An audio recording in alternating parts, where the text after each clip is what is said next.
नमस्कार दोस्तों, आप सभी का स्वागत है। आपके अपने YouTube चैनल मानव जीवन में दोस्तों लाइफ में सभी आगे बढ़ना चाहते हैं और लाइफ में आगे बढ़ने के लिए हमें रोज ही कुछ नया सीखना चाहिए और आगे बढ़ना चाहिए।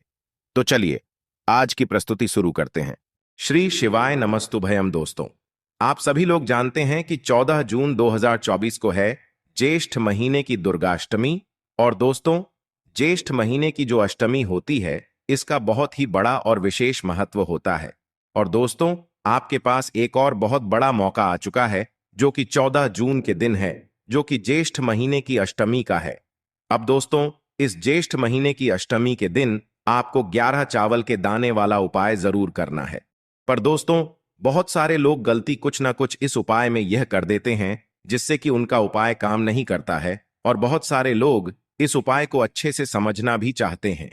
तो क्यों ना इस विशेष दिन पर आप लोग इस 11 चावल के दाने वाले को करो और इस उपाय का फल ले लो, क्योंकि ज्येष्ठ महीने के हर दिन का बड़ा फल होता है। और ज्येष्ठ महीने की अष्टमी तिथि का जिस तरीके से दुर्गाष्टमी का एक बहुत ही बड़ा और विशेष महत्व होता है, उस तरीके से आप समझ सकते हो कि ज्येष्ठ के महीने में जो ज्येष्ठ के महीने की अष्टमी होती है उसका एक बहुत ही बड़ा और विशेष महत्व होता है। तो इस दिन आप लोगों को इस 11 चावल के दाने वाले उपाय को जरूर करना है। तो आज की इस वीडियो में हम आपको 11 चावल के दाने, 11 हरे मूंग के दाने और 11 बेलपत्र वाला उपाय अच्छे से समझाने वाले हैं। हर वीडियो में हम आपको एक या दो ही उपाय बताएंगे, क्योंकि अगर एक वीडियो में कम से कम मतलब 4 या 5 उपाय बता दें तो काफी ज्यादा लोग कंफ्यूज हो जाते हैं और वो कोई भी उपाय सही से नहीं कर पाते हैं। इसीलिए इस वीडियो में मात्र हम आपको 11 चावल, 11 बेलपत्र और 11 हरे मूंग के ही दाने वाले जो उपाय हैं वही बताएंगे। इसीलिए आप इस उपाय को अच्छे से ने इस वीडियो को देखने के बाद आपको किसी और वीडियो को देखने की जरूरत ही नहीं है इस उपाय को करने के लिए, क्योंकि इस वीडियो में हम आपको बहुत अच्छी तरीके से यह वाला उपाय समझा देंगे। सबसे पहली बात, यह वाला जो उपाय हम आपको बताने वाले हैं यह सिर्फ और सिर्फ दुर्गाष्टमी के दिन किया जाना है। इसके अलावा और किसी अष्टमी को नहीं किया जाना है। जब दुर्गाष्टमी पड़े तब आपको करना है। तो सबसे पहली चीज, इस उपाय को आपको प्रातः सुबह सुबह करना है। सुन लिया आप लोगों ने।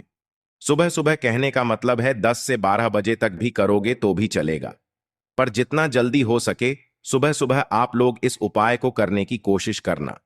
तो सबसे पहली चीज हमें यह जानना होगा कि इस उपाय में हमें किन किन चीजों की आवश्यकता यहां पर पड़ने वाली है।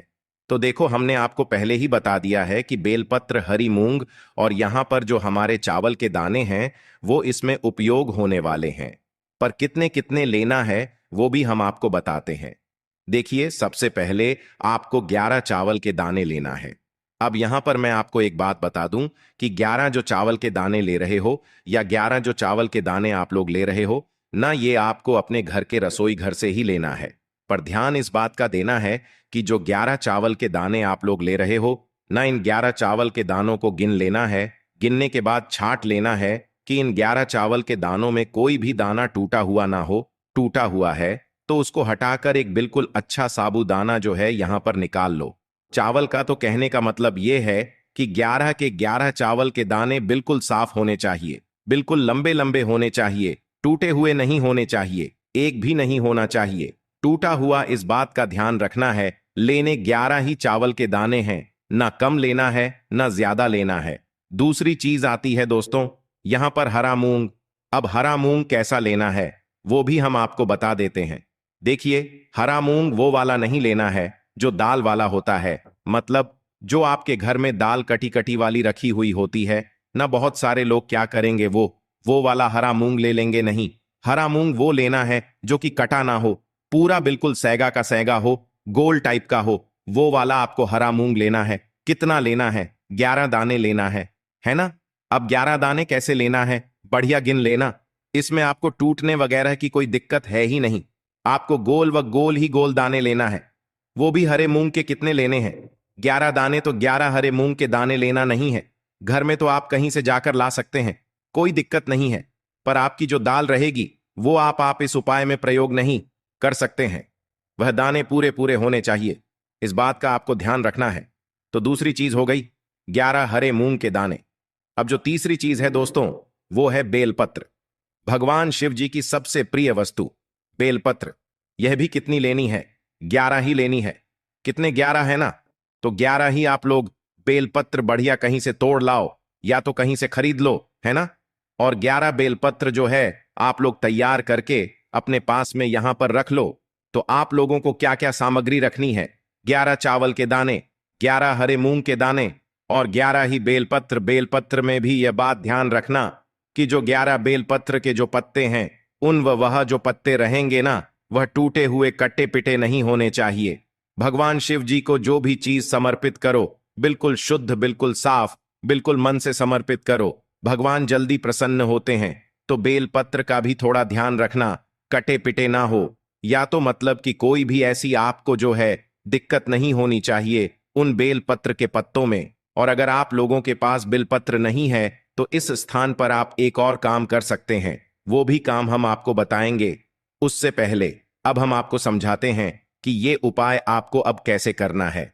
ये तीनों चीजें आपको आपने तैयार कर ली, 11 बेलपत्र, 11 सरे मूंग के दाने, 11 चावल के दाने। थोड़ा आगे पीछे हम बोल रहे हैं, आप समझ लेना। तो आपने ये तीनों चीजें तैयार करनी 11 मात्रा में। उसके बाद में आप सुबह सुबह जा रहे हो तो ऐसा तो है नहीं कि आप भगवान शिव जी की पूजा नहीं करोगे। एक लोटा जल अपने साथ में रख लेना। पूजन की थाली जो आप लेकर जाना चाहो, चंदन वगैरह भगवान शिव जी को चढ़ना चाहो, जाओ अक्षत वगैरह अलग से रखना।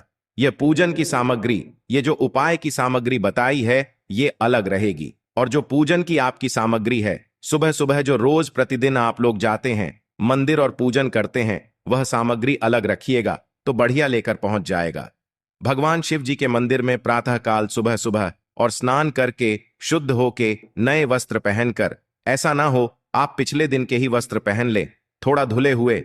इस दिन विशेष रूप से आप वस्त्र पहन लेना या नए वस्त्र पहन लेना। ज्येष्ठ के महीने की यह दुर्गाष्टमी है, भूलना मत। बहुत बहुत बड़ा यह दिन है। तो करना क्या है वह अब हम आपको यहां पर बता देते हैं। आप भगवान शिव जी के मंदिर जैसे ही पहुंचे ना, तो शिव जी की चौखट से ही यह उपाय शुरू हो जाएगा। इस बात का ध्यान रखिए। तो चौखट से कैसे यह उपाय शुरू होगा?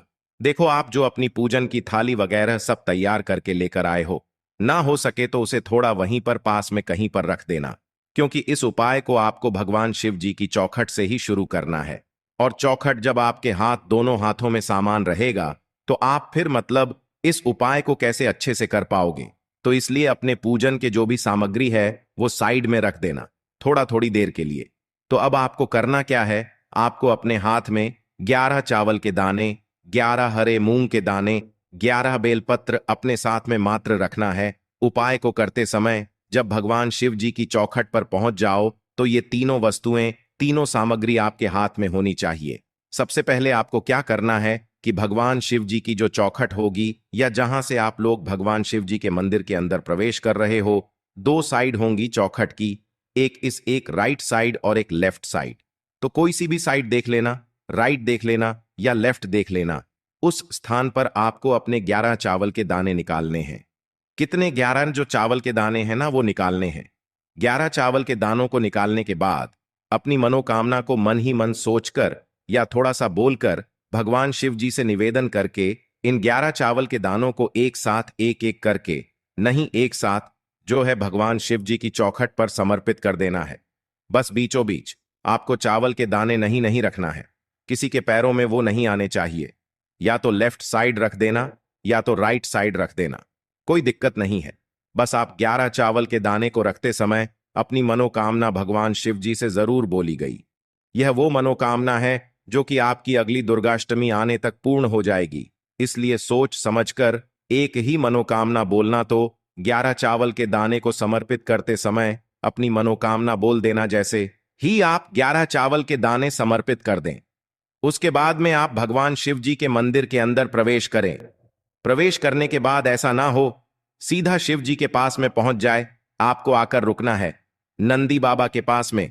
नंदी बाबा के पास में आकर रुकना, बैठ जाना हो सके या थोड़ा सा नीचे झुक जाना।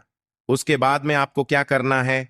अब आपको निकालने हैं अपने 11 हरे मूंग के दाने जो आप घर से गिन कर लेकर आए हैं। ये सभी सामग्री घर से गिन कर तैयार करके लेकर आना है। मंदिर में आपको इसका कुछ नहीं करना है। तो 11 हरे मूंग के दाने जो आप लेकर आए हो ना, अब आपको इनका क्या करना है कि 11 हरे मूंग के दाने को आपको भगवान नंदी बाबा को समर्पित करना है, जो भगवान शिव जी के शिवलिंग के सामने बैठे हुए होते हैं। अब ध्यान या आप पर यह बात देना है कि ये जो 11 सरे मुंह के दाने हैं, ये कहां पर समर्पित करना है।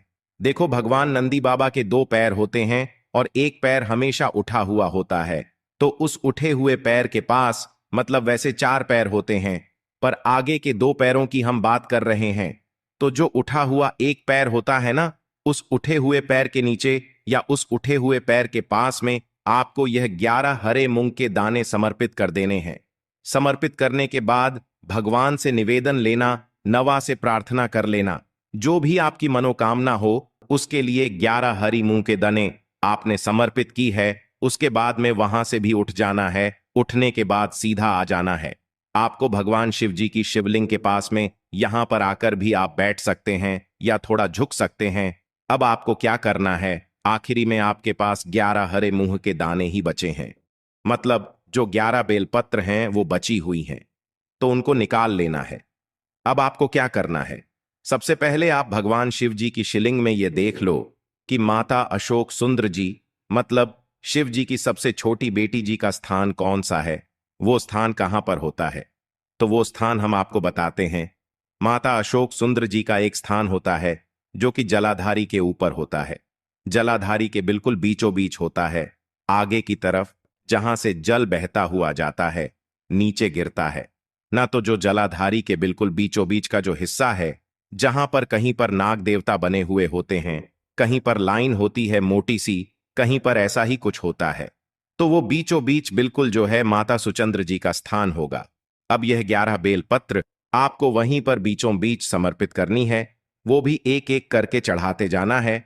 और ध्यान रखना कि इन 11 बेलपत्र की डंडी का मुख किस तरफ हो, जहां से जल बहता हुआ जाता है और जलाधारी से नीचे गिरता है, उस तरफ डंडी का मुख होना चाहिए। बेलपत्र की तो हो सके तो इन बेलपत्र की बीच वाली बड़ी पत्ती पर आप चंदन भी लगा सकते हो। बीला चंदन नहीं हो कोई दिक्कत नहीं है, ऐसे भी चढ़ा सकते हो। तो एक एक बेलपत्र उठाना, श्री शिवाय नमस्तुभयम बोल के और माता अशुसुंद जी पर चढ़ा देना। टिंडी का मुख जलाधारी की तरफ करके एक बेलपत्र चढ़ाई, दूसरी बेलपत्र चढ़ाई, तीसरी चढ़ाई, चौथी चढ़ाई, पांचवी चढ़ाई, इसी तरीके से पूरी 11 बेलपत्र यहां पर आप लोग एक एक करके चढ़ा देना। एक साथ नहीं चढ़ाना है। आप पंडित जी की वीडियो ध्यान से देखोगे तो उन्होंने बोला है कि आप लोग चढ़ाते जाना एक एक करके, है ना। तो आप एक एक करके चढ़ाते जाओ। 11 बेलपत्र हो तो उस पे हो सके तो चंदन वगैरह कुछ लगा देना, नहीं हो तो एक चावल का दाना ला सकते हो अपने साथ में। वह समर्पित करके जो है अपनी मनोकामना करके उस पे, मतलब माता सुख सुंदर जी पर समर्पित कर देना। जैसे ही आपने 11 बेलपत्र भगवान शिव जी पर चढ़ा दी, उसके बाद में हाथ जोड़कर 2 मिनट 5 मिनट भगवान का ध्यान करना, उनसे निवेदन करना अपनी जो भी आप एक मनोकामना के लिए, मतलब यहाँ पर आए हुए हैं, इस उपाय को कर रहे हैं, वो मनोकामना अपनी बोलना और भगवान से निवेदन कर कर जो है आप अपनी अब पूजन कर सकते हो। आपने जो बाहर अपनी पूजन एक लोटा जल या जो पूजन सामग्री रखी हुई है ना, उसको उठाकर लाकर अब भगवान शिव जी पर आप जल चढ़ा सकते हो और भगवान शिव जी को जो भी आप चीज समर्पित करना चाहते हो वो कर सकते हो। पर उपाय ये वाला जो उपाय है ना, ये पहले होगा, बाद में आप लोग अपनी पूजन यहाँ पर कर सकते हैं और कोई भी दिक्कत नहीं है। अब दोस्तों, ये वीडियो थोड़ी लंबी हुई है, वो इसका कारण ये है कि हमने आपको इस उपाय को अच्छे से समझाने की कोशिश करी है।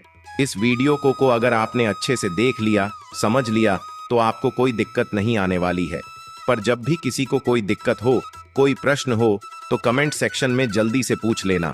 उपाय को जरूर करना और अगली दुर्गाष्टमी आने तक आपकी वह मनोकामना जरूर पूर्ण हो जाएगी। आज के लिए बस इतना ही इस वीडियो में दी गई जानकारी। अगर आपको अच्छी लगी हो तो प्लीज हमारे चैनल मानव जीवन को सब्सक्राइब करें, लाइक करें और हमारे वीडियो में अंत तक बने रहने के लिए धन्यवाद।